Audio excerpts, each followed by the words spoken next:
So many things have ruined my childhood, so I go online to bitch and cry. It feels like all of Hollywood is up against me. They even made Optimus fly. New versions of what I grew up with are being remade, rebooted and retried. My adolescence is under attack now. I think that a part of me has died. Aliens, Predators, Marvel, DC, maybe it doesn't all quite stay. Okay, well, except maybe for that Jar Jar Binks. Could it be I've misunderstood? This podcast ruined my childhood. Hello and welcome to This Podcast Ruined My Childhood. I'm Phil Durasmo, and with me is Eric Walensky. Hey Phil, I'm thinking we better do this podcast twice just to be sure we killed it. Sounds like a double tap kind of situation to me. And why am I alive when everyone around me has turned to meat? It's because of my list of rules. Rule number 1 for surviving Zombieland: cardio. You had to get a gun and learn how to use it. Which leads me to my second rule, the double tap. In those moments when you're not sure the undead are really dead, don't get all stingy with your bullets. I mean, one more clean shot to the head. And this lady could have avoided becoming a human Happy Meal. Woulda, coulda, shoulda. It wasn't long before the zombies began to get clever. When you're at your most vulnerable, somehow they could just smell it. Don't let them catch you with your pants down. Rule number 3, beware of bathrooms. As zombies began to outnumber humans, well, that's when you had to cut all emotional ties. If the girls in your neighborhood are now fucked up little monsters, well, maybe it's time to stop driving carpool. You had to focus on your own survival, which leads to rule number 4. Pretty basic. Fasten your seatbelts. It's gonna be a bumpy ride. That's right, everybody. This week, we are going to be tackling another horror franchise, which is Zombieland. Eric, can you give me any of the rules that you follow when you watch Zombieland? Any rules I follow when I watch, or if I were in a actual zombie apocalypse? No, when you watch. Like, for me, my rule number 1 is make sure I go to the bathroom before I turn it on. And rule number 2 is make sure that it's nighttime. Rule number 3 is make sure I have my my lights that are surrounding my TV and my ambient lighting set to red, because, you know, horror movies and red have to go together. You follow any rules when you try to watch a movie? Rule 1, phone is on silent and or off. 2, volume is at sufficient level. 3, I've gone to the bathroom, so I don't have to get up. That's number 3 for you. Interesting. Yeah. And then 4, I don't know.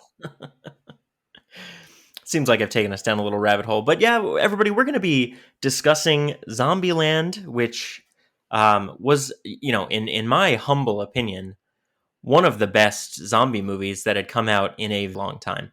Now, since this is still October and spooky season, I think one thing that I need to make sure everybody understands is that horror movies are up there in my favorite of all genres, one of my favorites of all genres.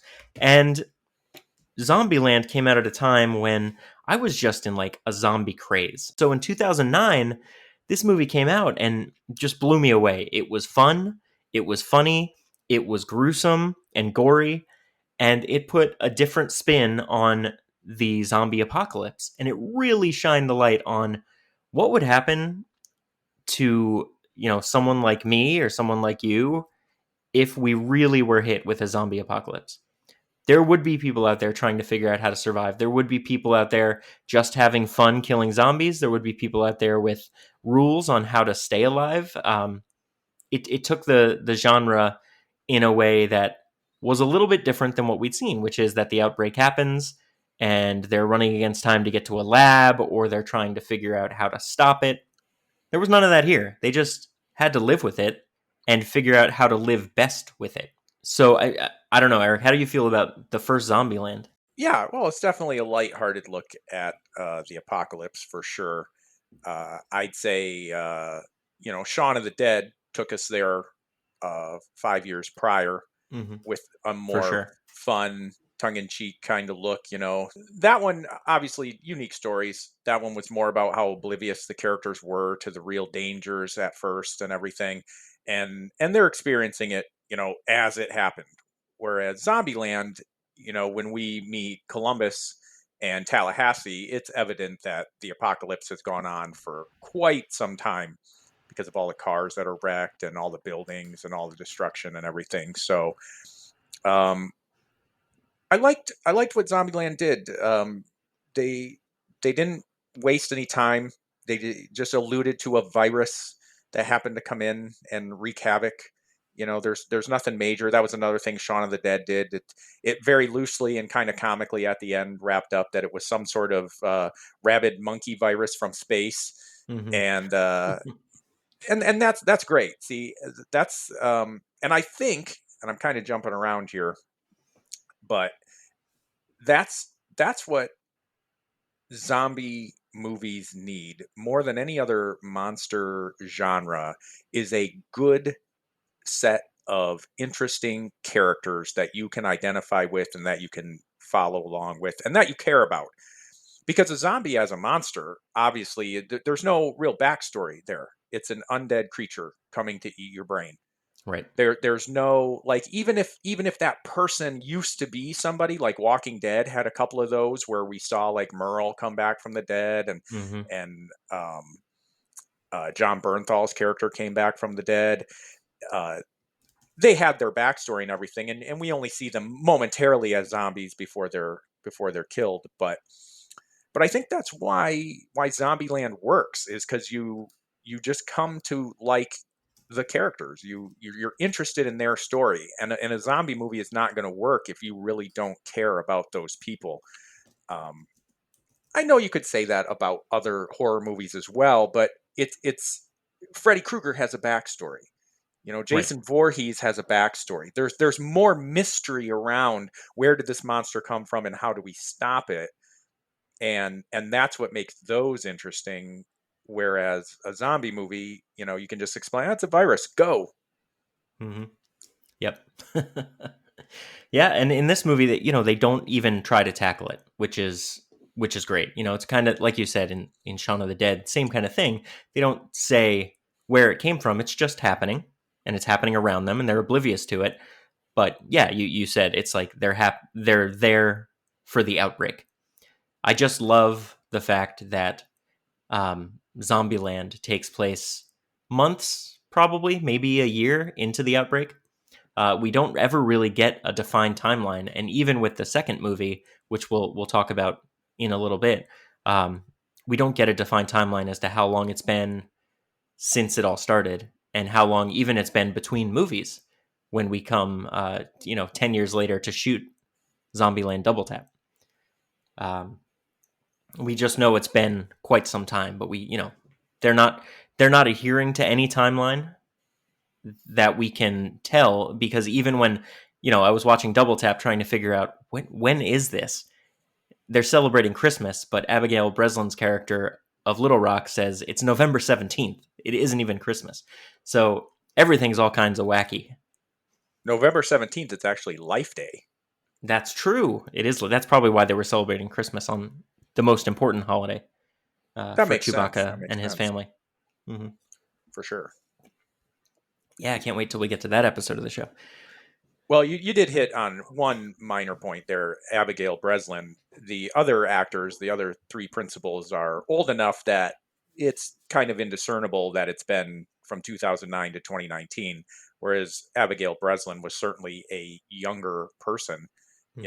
10 years does a lot more to, a child than it does to a middle-aged person, as far as telling what their age is. So Sure. you could still probably have maybe got away with saying 5 years had passed, but I don't think you could say anything less than that just based on the way Abigail aged. Sure. Sure. I completely agree.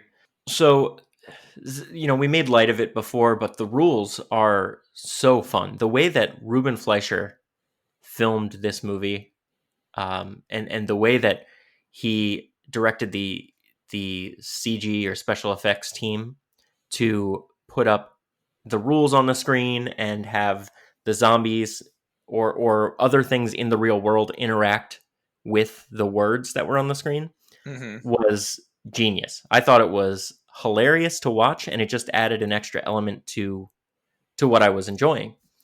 And then in Zombieland 2, in Double Tap, they do the same kind of thing, which they take it to another level, which is funny as well. We've talked about the Scream franchise, and of course, Scream had rules, and they were more, meta, tongue-in-cheek, poking fun at the genre kind of rules. Don't have sex, don't do drugs, never say "I'll be right back," and that made Scream work as a more quote realistic look at you know zombie or horror movies.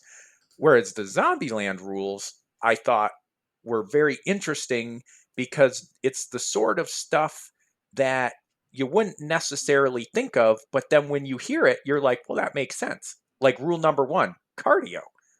Yep. He says the first people to go were the out of shape people. That makes sense because Yep, sure does. that's what happens is and of course this particular iteration of zombies very quick. Yes. This is a very quick kind of zombie here. I'd like to think that in a Walking Dead sluggish zombie world, I'm worlds ahead of pretty much most normal people because Hmm. I keep myself in shape. But even against these particular zombies, my goodness, you've still got to be able to move pretty quick. Yeah, you do. Yeah, you do. Number 18, rule 18, limber up. Make sure you Yes. stretch before you know you're going to go fight some zombies. Yes. But then I love the counter, which is, does a lion limber up before it goes after a gazelle? Hmm. And that actually makes Columbus think for a second. Yeah. Jesse Eisenberg actually gives that yeah, that's a good point. Good point. Pretty funny. I will say, though, I don't know about lions, but when my dogs are ready to pounce on something, they give themselves a little stretch and then they get in the down dog position, which is another little stretch. So it's a bit of limbering up. So we meet these characters. You've already said Columbus, Tallahassee, Little Rock, and Wichita. Wichita. Yeah. And they're just well fleshed out characters. We meet them and we immediately know who they are. There's no crazy world building that needs to happen other than the fact that we know they're in a zombie apocalypse. But because the fact that they're in a post-apocalyptic world, everybody kind of just wears their heart on their sleeves. There's no sense in just being nice or friendly, just for the sake of being nice or friendly. You do it because you want something, or you're going to take something. And so I really like how everybody's just kind of honest with their intentions in Zombieland. And it kind of makes for character development that just goes very quickly and makes you feel engaged with the writing of the story. Well, you brought up a good point, though. You said that characters are fully fleshed out immediately, whereas I think Jesse Eisenberg and Woody Harrelson are fleshed out immediately, but you do need that little bit of crime backstory for Emma Stone and Abigail Breslin's characters, because otherwise it seems like there's no real reason to be distrusting of Jesse and Woody initially, because they kind of come back there and it's like, oh, my sister has, she's been bitten, and they're very sympathetic right away, and they're very caring, and they don't seem menacing or mean Right. or anything where you'd be apprehensive of these guys. And so it's almost like, well, why'd they do that? And it's because in the real world, that's all those two characters knew, was how Yeah. to take care of themselves, how to grift other people, and protect their own well-being. So you would just think that would naturally carry over, but I think they definitely needed that little bit of, post story to give them. Sure. Yeah, I get that and I see that, but I do think that we know, as soon as we know that they're grifting them, we know who they are. I knew that Emma Stone was going to do whatever it took to save her sister, and regardless of how she grew up or any backstory to her, she was kind of a no holds barred, just get it done. We have to survive kind of chick. Well, but they could have done that because ultimately they team up on the second meeting up when Woody and Jesse have the Hummer there. The is that an H2 or an H3? H2, I think. Yeah. Yeah, but don't they try to steal it again? I mean, it's No, there's no attempt to steal it at that point. Emma Stone okay. tells Jesse Eisenberg, just hop in. You're riding shotgun, and they just leave Woody Harrelson in the car with Abigail. There's no get out. You're done. Mm-hmm. There's a brief line where they, hey, thanks for not leaving us in the middle of nowhere. But they could have done that from the beginning. I think in a zombie world, if you found two nice people who are willing to be helpful, that you'd stick with them. You'd stick with them. Safety in numbers at that point. So Sure. I'm not throwing that out the window. Of course, I mean, Mm-hmm. I'm not saying, well, why didn't they just team up with them right away? Because then that's no story. You're just collecting a bunch of characters, and you got to do a little bit of drama, because then that ultimately, leads to the climax where Emma Stone's grifter instinct kicks in again, and is like, okay, no, this is too nice. I like you, but I'm still doing my own thing, Mm-hmm. and they take off. And then ultimately, that final scene where they come to their rescue, that's what finally makes them see, okay, we are better as a team. These guys do care. Yep. So yeah, but I guess that's what I was thinking about, is that they do try to get away one more time, but right. It was later on. It makes for definitely a well-rounded film, and again, it's the ensemble that makes this work. It's good writing, it's crisp, but it's acted so well. It's honestly one of my favorite Woody Harrelson movies, because he's so good, and I can't really think of anything I've not liked him in, except maybe the Solo, but that really wasn't his fault. And I almost still like him because he's Woody.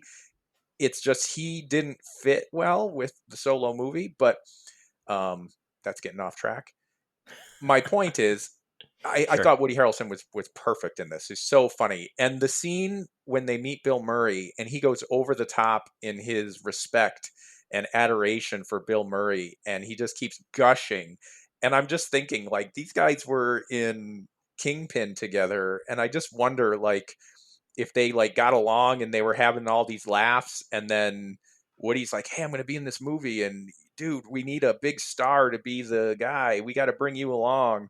And then to gush to him, even though they're basically on the, they're in the same stratosphere of actor, relatively, so yeah, that just made that much more funnier to me, to watch a star gush about another star.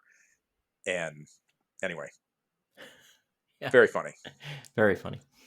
Just, I mean, you can't go and talk about these movies without talking about Bill Murray.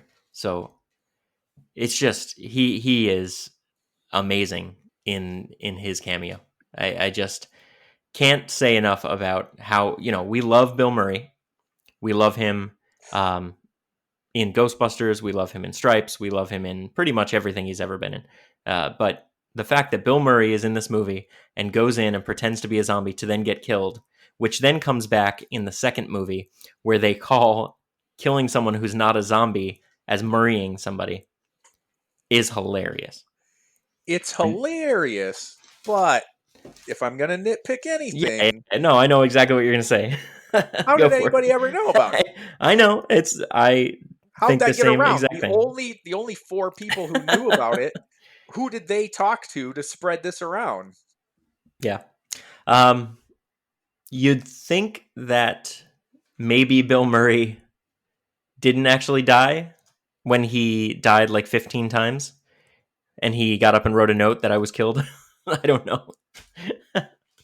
I don't know how anybody would know, because it doesn't make any sense, but it's funny. And it's funny that they got him to do another cameo at the end of Zombieland 2, where he's on the Garfield 3 press junket. Yes. And it's during the zombie outbreak, where Al Roker, I guess, is one of the first people that contracts the virus. Yes. Pretty funny.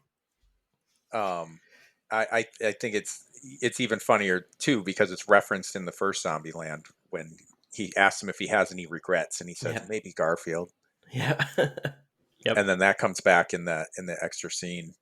Hmm. Um, if you do notice though, Phil, they do not double tap Bill Murray, so perhaps he does come back and Hmm. somehow manage to.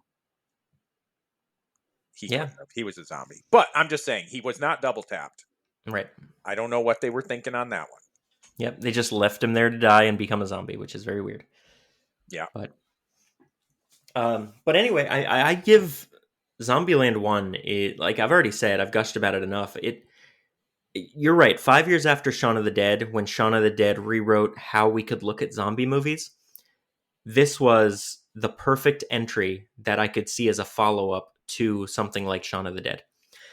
I don't need another Dawn of the Dead. We got that, and it was good. The remake of Dawn of the Dead is a great remake, but we didn't need another movie like that. We needed something more lighthearted and fun, and this is exactly what we got. And what's funny is the year after Zombieland came out, and people were loving zombies. That's the year Walking Dead started on TV. So this movie kind of reinvigorated that passion for everyone, not just myself. Let's jump 10 years ahead, though, and talk about the sequel. So Zombieland 2, or Zombieland Double Tap, came out in 2019, and it was a movie that was a long time coming. They had originally written Zombieland as a TV show, and it didn't get picked up, so they made the movie of Zombieland. And so what they tried to then do after that was go back to the well for TV and try to create a TV adaptation that would continue the series. And I think you can find the episode, the pilot episode. It used to be on Amazon Video. I don't know if it still is on Amazon Prime, but it used to be there. And it came out in like 2012 or 2013, but the pilot wasn't picked up. I mean, the actors that played the characters were really blah. Mm. None of them were anybody good. Um, but And the see, TV show failed, and so they just kept talking about a sequel and a sequel and a sequel. And Woody Harrelson had always said he wanted to do it because he loved playing Tallahassee.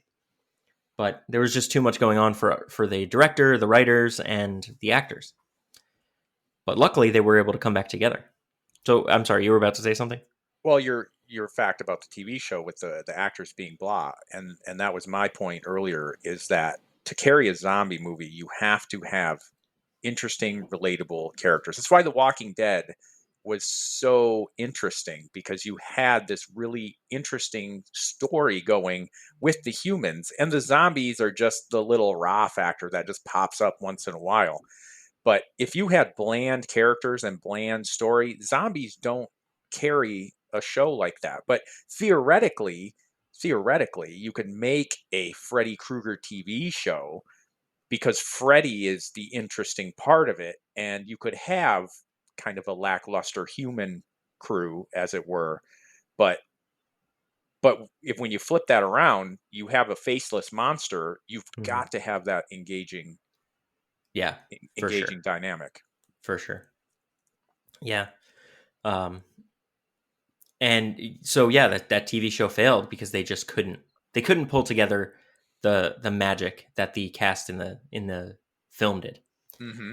But so we did get, 10 years, I think it was like the end of 2017 or early 2018, where they announced that they were making Double Tap. And I had one of those sequel moments that a lot of people get when they think about things ruining their childhood, where I said to myself, oh man, the first one was perfect and it's been so long. I just don't think we need another one. And I actually didn't, all the trailers, nothing got me excited to see Double Tap. I truly was on the fence about it and didn't see it in theaters and when it came out in 2019. And it's kind of twofold that I don't make time with work and my daughter and wife. I don't make a whole lot of time to go to the movies unless it's something epic that I really want to see. But on top of that, I just didn't want this franchise, or what is now becoming this franchise, to be ruined by a subpar entry. I didn't see it until it came out on digital. So what about you? When you first heard that they were making Double Tap? I mean, I know that you liked the first movie too, and I also know that horror really isn't your bag. So liking Zombieland and before that Shaun of the Dead, were you excited for Double Tap, or were you thinking the same way I kind of was, that they're going to come along and ruin this awesome movie? Well, I didn't see the first Zombieland. That was a rental for me at some point. I saw that on the small screen, and I really enjoyed it. And as far as it not enjoying horror, this to me way falls on the side of comedy. Before I would call it horror. Sure. It's gross, certainly, but the horror aspect, the way I feel about it, is same way with Shaun of the Dead. There's no real horror in that to me. The zombies are almost a joke. You know, Yeah. they're a joke in themselves to necessitate, again, the great character dynamic. So when I heard that they were making Double Tap, or that Double Tap was going to be out, I was like, oh, cool, because that first one was so good. And part of me did think, like, it's such a perfect movie. It just wraps up nicely. You didn't need to go anywhere else with it. You just assume these characters are out there, especially after it being physically 10 years later. Not just like a movie set 10 years later. It was literally a 10 years later. So that just makes me think, like, what's happening behind the scenes here? Why did it take 10 years? Could you not get the cast together? Could you not get the writing together? Nobody could agree on a script. You get nervous that you're going to see like a written by, and there's going to be like a phone book of names who wrote this. And, Yeah. and it's like, oh, geez, this is going to be all over the place. But then once I started watching it, and yeah, you immediately, you can tell that these characters, or these actors rather, like being these characters. You can see Woody Harrelson just having a blast, and Eisenberg, is just having a good old time being the second guy, being the Columbus. Yep. And the only thing I didn't like, and I wouldn't say any of this ruins the integrity of the first one, it's just that basically this was one of those sequels that was almost exactly the first one again. You've got, characters taking off, and you got to go find characters again. Even if the motivations are different, you're still going after people. There's still a hesitance for people to fully come together and accept that, because I thought we'd established that at the end of Zombieland. It's like, oh, you guys care about us. We care about you. We're a family together. I think Eisenberg even says that. That's one of his last lines in a voiceover, is about finding family. And now here we are, some point later, 1 year, 2 years, 5, whatever, and Emma Stone still can't commit. It's in a world where there's like very little choice. She still can't even commit to Columbus, and Abigail Breslin, Little Rock, wanting to grow up and see other things. Like, I can appreciate that. But again, it just kind of became almost a rehash of the first one, with a love interest for Woody Harrelson thrown in the mix. Sure. And Rosario Dawson is great in the movie. For sure. She's funny. Yeah. I completely agree with you, though. When I did watch it on digital the first time, I've now watched it 3 times since I got it in 2019. So I'm gonna give you a little bit of backstory on why I didn't want to see this movie in 2019, and that's because in January of 2019, I was in Sundance. I was at the Sundance Film Festival in Park City, Utah, and I saw a zombie movie that I thought was one of the best I'd seen since 2016's Train to Busan. So about 3 years before, and that's I believe, Korean movie. It is on Netflix. If anybody hasn't seen it, go check it out. But I haven't seen a zombie movie that I've loved since that in 2016, and I check out zombie movies more than you'd think, which is, I don't know what that says about me as a person, but every once in a while, at least once a month, I'm scrolling through Prime Video or Netflix for a zombie movie to watch. Well, then let me put that to you then real quick, to interrupt your backstory. What is it about the zombie movie that gets you? Because as I've said, if you've got bland characters, it's going to be a bland movie because Sure. the monsters are nondescript, and unless you can give me either a great story, which I would say 28 Days Later, not necessarily an amazing character dynamic, but a great, Great interesting story. story about what it would almost really be like. Yep. Um, Yeah. so So so again, yeah. Are you looking for? Do you appreciate that mix, that crazy mix of characters? This guy's a cop. This guy's a a yeah. fireman, and she's a nurse, and she's a teacher, and they do this. Like, is that what Sure. grabs you about these films? Do you like watching that dynamic build? Do you like that kind of family made from nothing feel? hmm Or do you like the You're problem solvingness of You're it? hitting it all, man. You're hitting it all right there. So for me, what I love about zombie movies, it is twofold.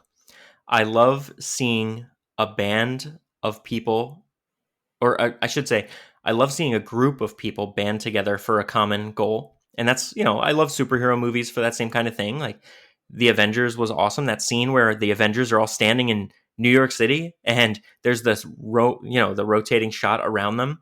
That's like geekgasm right there. And so in a a zombie movie, when the group finally comes together and starts working together to destroy zombies, I feel that same sense of like horrorgasm where I love the fact that this ragtag team that can never work together can finally sort out their differences. But of course, I have to care about the characters for that to happen, which is why so many zombie movies are not good because they don't flesh out the characters enough.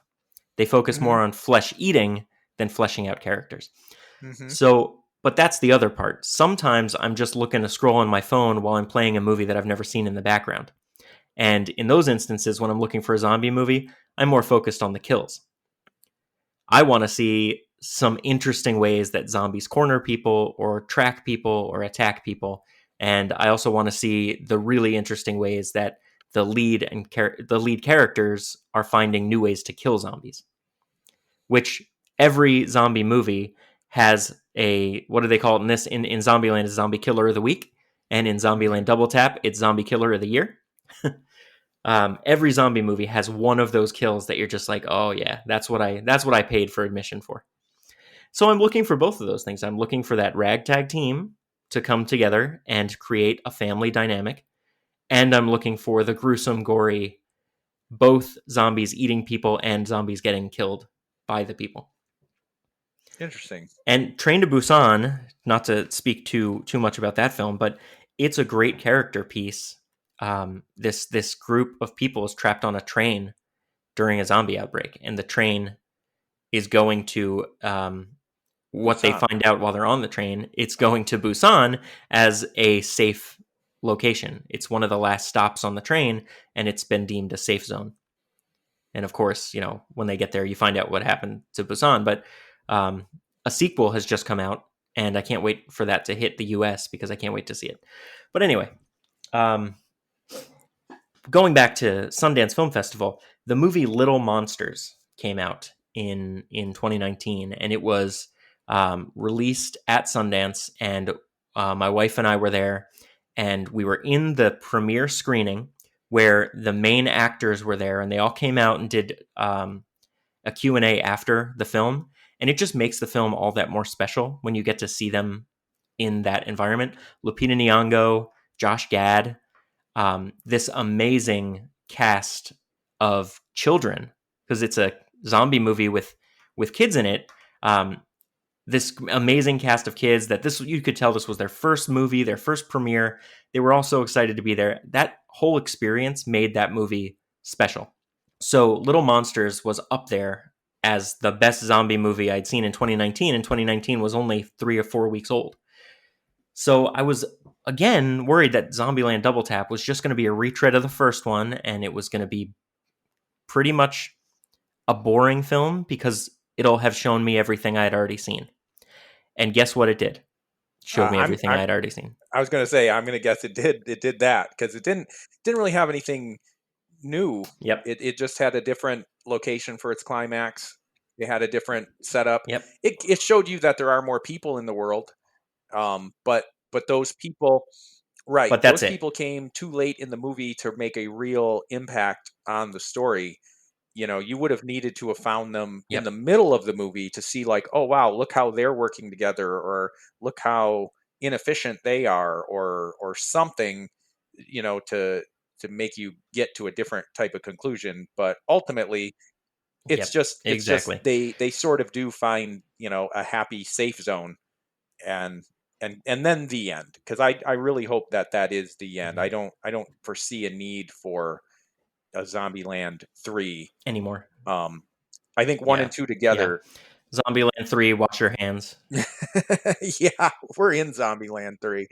Zombieland 3, beware of uh, bathrooms. I don't know. His third rule. But so yeah, I watched the movie and the whole intro was playing out just like the first movie, except this time they're all together. So it's exciting that we're seeing the characters still banded together, and it's like immediately taking off from the end of the first movie where they go and they go to the White House, and then time passes and we don't know how long time passes, but then the exact same thing happens, which you've already brought up, that they leave, and they leave because they get spooked, and they get spooked because the characters, our two male characters, are overbearing. It's just the same thing we saw in the first movie, and there's no reason that there should have been different character arc or character development in this. And it took up a whole 35 minutes of the film, where, of course, now we get to go to a mall and we get to meet a fun new character in Madison, but it's just the same thing again. yeah. I do like, one of the facts about this movie that I found was pretty funny is that the lead actors, the four lead actors, had final say on the vomit that was used. And so they could call cut in the middle of a scene and tell the effects crew that they wanted different color or more or chunkier. And that's actually what they did on the scene with Madison throwing up just when she Hmm. gets out of the van. Woody Harrelson called for the VFX crew, or not the VFX, but the FX crew, to come in and make it chunkier. So that's a pretty interesting little tidbit, that the lead actors had the ability to say, "I want that vomit to look a little bit different." um that's interesting. Since you brought her up, and again talking about, sort of a retread, throwing Madison in the mix was supposed to, I think, have had the effect of kind of mixing up the relationships, making Wichita double think, you know, what she should be doing with Columbus and everything, which it sort of Sure. did. It sort of did. But focusing more on Madison's arc, I was not happy with the way she got all sick, because right away, as soon as she started throwing up, and I can't remember what it was she ate, but my first thought was, this is a fake out because she's sick from this, the trail Trail mix. mix. And Yeah. then when she got Mhm. outside and she starts throwing up, and then they take her into the woods, and Jesse Eisenberg comes back, and you never saw anything, I'm like, okay, she's still alive. How's this going to work out? And then I kind of forgot about her, and then she just pops up at the end and it's like, hey, I didn't die. And I'm like, wait, then what was your point? Like, this was not Yep. well thought out. It No. really wasn't. Like, No. as far as a foil to Wichita, there was no real competition there. I mean, I don't think. I think there was like a little bit of tension at one point, and Madison was like, "Oh, I'm all cozy with Columbus," and "Oh, you don't care, do you?" or Mhm. whatever, and "Oh no, fine," and then she's all like, "Oh, you find the first girl," which is sort of funny because again, they live, however much time it's been since they got back from California, because at a certain point they did leave California to go all Yeah. the way back to Washington D.C. I would have thought staying in a warmer climate might have been a better idea, but Yeah. that's But neither here nor there. Um, So this is the Mhm. first person they've come across in 2, 3, 4, 5 years, or were they running across other people who are like, "Hey, we're cool too. We got our own thing going on. There's no point in rebuilding society. Safety in numbers. Forget about it. You got 4, we got 6. We're good." It was just sort of Yep. weird that they introduced her after an unspecified amount of time, and then just sort of kind of wasted her. Yeah, they definitely wasted her. I don't understand how she survived in a freezer in the mall for what's probably 6 or 7 years at this point. Right. She looked real healthy. It just doesn't, yeah, it doesn't make any sense. And she said it's because before the apocalypse, she did hot yoga, but like, I guess she's still doing it. I don't know. I don't know. The one bright spot of Zombieland Double Tap, I shouldn't say the one because there are two bright spots, but um, they both come in about the same time, which is Flagstaff and Albuquerque in Tom Middleditch and Luke Wilson. Now, I know that it was a stupid gag to get two guys that are just the same as Jesse Eisenberg and But Woody it's Harrelson, classic. but I Oh, still it's thought it was classic for the hilarious. laughs to get somebody who Yeah. mirrors you, Yep. but then those people don't see themselves in their own reflection. That's a classic Yep. bit. I liked it. Yeah. It was honestly, it was the best part of the movie. And then the ensuing fight that breaks out after when they both go out to defeat the T-800s but get overtaken by them and become zombies themselves, it was the best action scene in the film Yeah. too. I don't know if you noticed, but most of it is done in one continuous shot, which is really, really cool. And I love when movies do that, especially when it comes to action sequences, because everything needs to hit its Mm-hmm. mark exactly, because you're breaking glass, you're breaking windows, you're breaking doors, you're going through things. And the fact that you could tell it's the real actors and not stunt doubles too in most of it. It's just really very, very well done. And I think that's the best sequence in the entire film. I probably agree with you. Although I will say, and again, it's sort of a point I keep coming back to. I watch these for the character dynamic. So the action to Mhm. me is sort of secondary. It's cool to see Woody Harrelson, going off, and Columbus kind of accidentally ending up, you know, shooting a zombie or two, and then Madison actually came through with the big save. Um, but really, like, that kind of to me is the secondary obligatory almost. So the fact that that was a continuous shot sort of lost on me, because I'm Okay. more of the mind of, okay, I'll watch this for a few minutes because I know we got to do some action, and we're still in the zombie world, but I want to get back to how these characters are working together. The ultimate conclusion of all that scene with Luke Wilson and Tom Middleditch dying, that made me sad. I wanted to see the two of them, work together for the conclusion of the movie. Not just a Mhm. middle action scene. I wanted to see Woody Harrelson and Luke Wilson back to back as mirror opposite slash identical twins work. You know what I mean? Like almost two minds, Yeah. like twins. You know what I mean? Like Sure. like Sure. he No, throws that in the makes shotgun sense. just in time to swing it around and shoot a zombie who's coming up from behind, and then look out. You know what I mean? Like almost like a dance. Yeah, and that's kind of how this scene was filmed. It was choreographed like that, but I understand what you're saying about the two characters, Albuquerque and Tallahassee, getting into scrapes together and having to save each other's backs. That would have been fun to see. Anyway, that was just sort of Um, a little bit of a letdown. sure. It's oh, that's so cool, and then, oh man.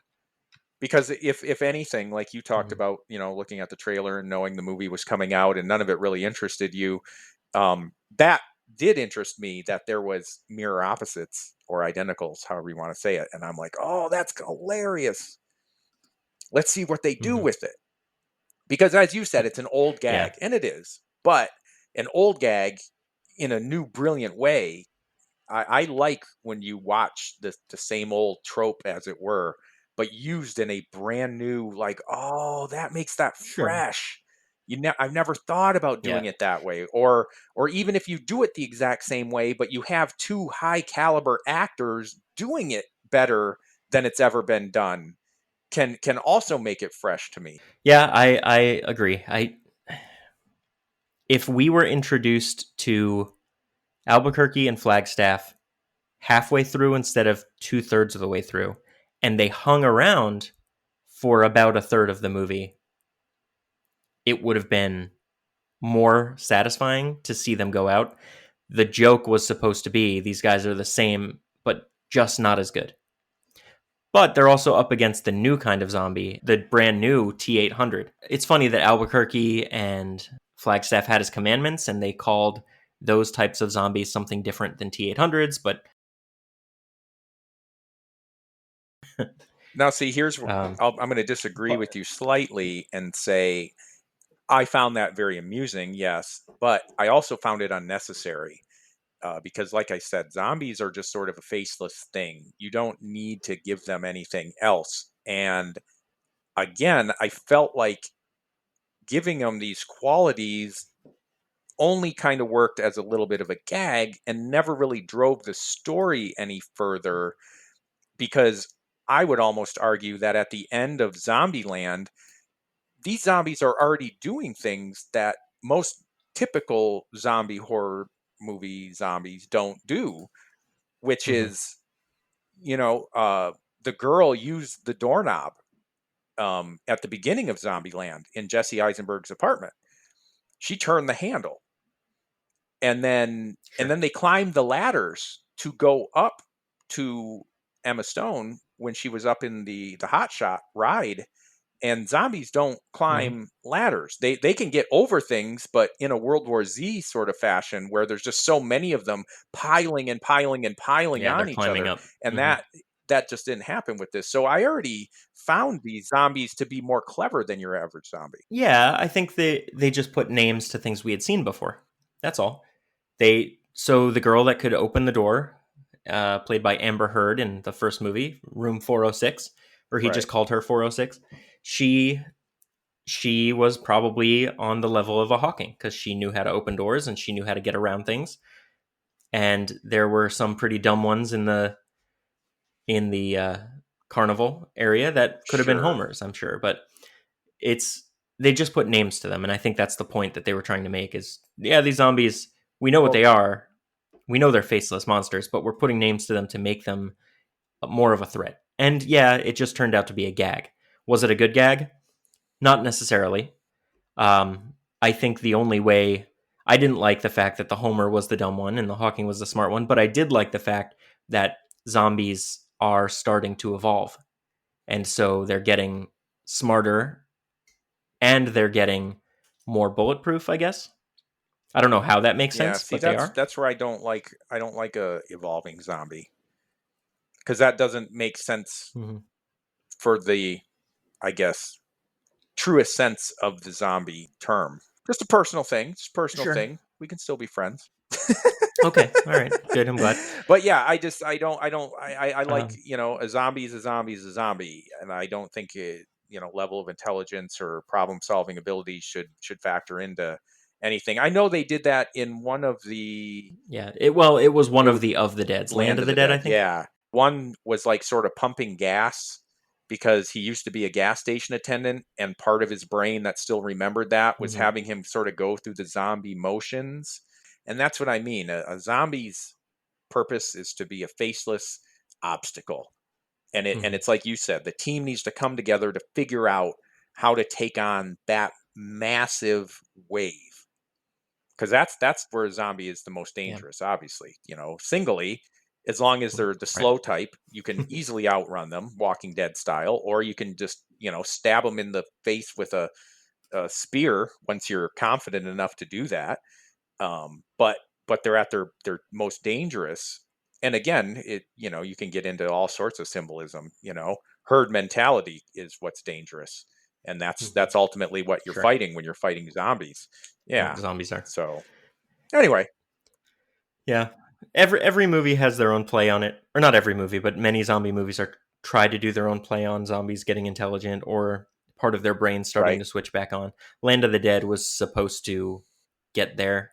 George Romero, when he started making those of the Dead movies, because zombie movies were becoming popular again, they all kind of went downhill pretty quickly. Yeah.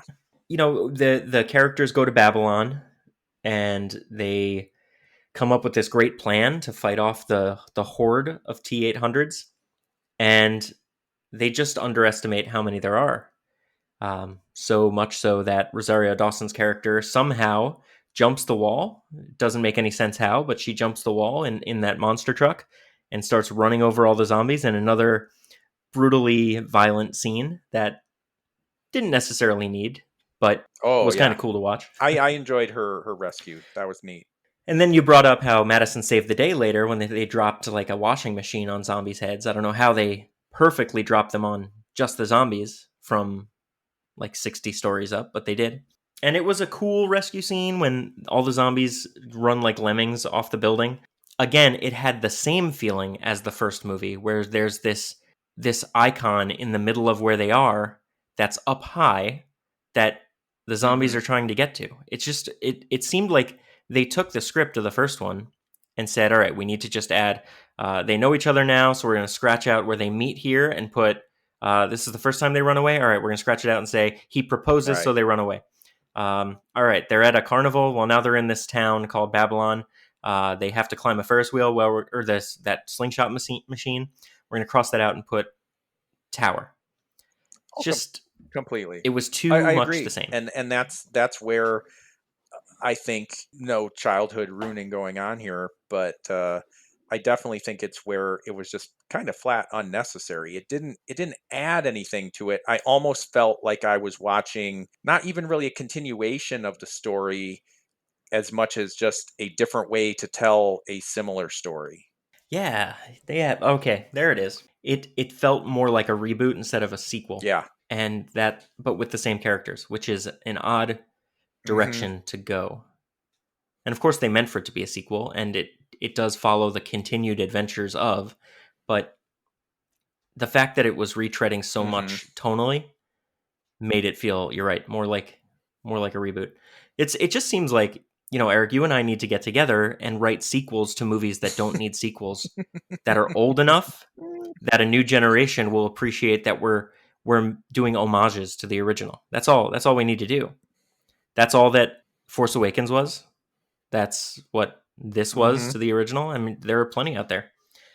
So let's go be rich and All famous right, writers. well, as soon as this podcast is over. Perfect. Well, on that note, Eric, did Zombieland Double Tap ruin what you knew of Zombieland in general? I know I can't say childhood here because it was released in 2009. Yeah, But I wasn't a child in 2009. Could be argued I acted like a child in 2009, but that answer is yes. but definitely well into adulthood here. No, definitely didn't ruin it. It just I would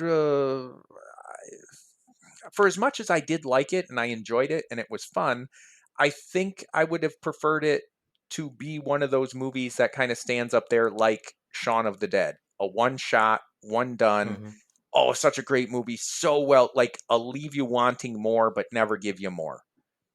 I could have been happy with Zombieland just being Zombieland, and then some. Because if I ever discussed it, if somebody brought it up and goes, "I saw Zombieland," and then I heard there's a sequel, and it's like, oh well, let's just focus on the first one because it's basically just a couple more jokes, and that's really it. There's nothing even ultra satisfying about it. It just was a thing, and I guess if it's cinema for cinema's sake, I don't know. I just it didn't ruin anything, but it didn't add anything. But the fact that it didn't add anything didn't ruin anything. So Perfect. You took many of the words right out of my mouth. I think that there's a lot in this movie that is fine, but also a lot that just doesn't make sense with the way where the world is/was in 2019. I can't say is, I guess, because of where we are now with the pandemic, but like even the fact that Tallahassee got so angry over a hippie named Berkeley, like that just seems out of place. The one other good joke, though, that came out of it is that Madison had the idea for Uber because the world would have gone to crap before Uber was invented. So that was a funny little bit. And I liked Bill Murray's cameo for Garfield 3 at the very end. There were a lot of things that I chuckled at, but a lot of things that fell super flat. And when I look at the film as a whole, the sequel, the Zombieland Double Tap as a whole, the things that fell flat involve the four main characters, and the things that I enjoyed were the introduction of new characters. So when I really think about it, yeah, it didn't ruin my childhood. It didn't make my childhood either. But what I probably would have enjoyed more so, and this is now just me spouting off the cuff, is a Zombieland sequel that has new characters completely, and we just see a different point of view. Kind of like how The Walking Dead is creating multiple TV shows and movies in their universe that are all branching off from the main continuity.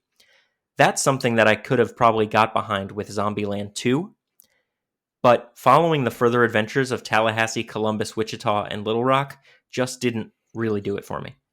So, didn't ruin the childhood, but it's a movie, like I said, I've seen it 3 times, and I think that was 3 times too many. Well, so here you go, Phil. It's kind of where I sit. From your off-the-cuff spouting. So, you start Zombieland 2 Double Tap with, as you said, a different perspective. You see the theme park from the other side, not the side where they drive in, but the opposite side. So you can still see the tower. You still see what's happening. And there's 2 or 3 characters trapped. And all of a sudden the zombies leave. And they don't know why. And they look up and they're like, something's going on at the theme park. And then it's like, oh, that's where all the zombies are going. And then you think for a second, oh, they're going to go jump in. And then you're like, but wait a minute, they can't jump in because then that would change the ending. And we know that they didn't jump in. And then you have them say, why would we go towards the zombies? The zombies are leaving. We're going this way. And then that's where your movie starts. Yeah. So you still get the tip off, like these are other people in this world, but they ran from that danger. They're like, I don't know what that is, but it got rid of the zombies. Let's go. I'd appreciate that. Another thing I would have appreciated is if we started Zombieland Double Tap with our 4 main characters, and within the first 10 minutes, they're now with a community of others. Within the first 10 minutes, they go on a run and die, and now we're with the others. A nice passing of the torch, so to speak. That could have worked for me too. But retreading the same characters, the same nervous energy of Jesse Eisenberg, the same chauvinistic character of Tallahassee, the aloofness of Abigail Breslin's character, and the alpha female of Emma Stone's character, it just didn't need to be done again. So I think I like your idea, though. That's what we need to write, Zombieland 3, and it's from that perspective in 2009. All right. Well, Eric, where can people find you? People can find me stuck on top of the hot shot, waiting for Woody Harrelson and Jesse Eisenberg to come shoot the place up. Or they can find me on Instagram at Eric_Walensky. Very nice. And I am at Phildimo, Fildimo, on Twitter, Instagram, and TikTok. And you can also follow the podcast at podcastruined on Twitter. Please shoot us a message at our email address, podcastruined@gmail.com. Write to us on Twitter. Please like and subscribe to the show. Thank you very much for joining us for this look back at Zombieland and Zombieland Double Tap, and we hope that it didn't ruin your childhood. Could it be I've misunderstood? This podcast ruined my childhood. Welcome, everyone, to the Garfield 3 Flabby Tabby Junket. You'll each have 5 minutes. Please keep your questions focused on the film and don't go off topic. The idea of a trilogy was something, as an artist, you think the great ones, Godfather and Lethal Weapon. But the question is, why in the world Garfield 3? Can this be just between us? Yes. Drugs cost money. And I have to say, as an actor, how many of your 9 lives do you think you have left? Whoa, well, I've done 3 of these, 3 Garfields. So that's 6. The essence of Garfield, I think, Right. is the hairball. Didn't I say, I had a feeling this would come up. You don't want to do the hairball really quick just to get it out of the way? No. Can you try now? Give me a little hairball now? Come on. Come on.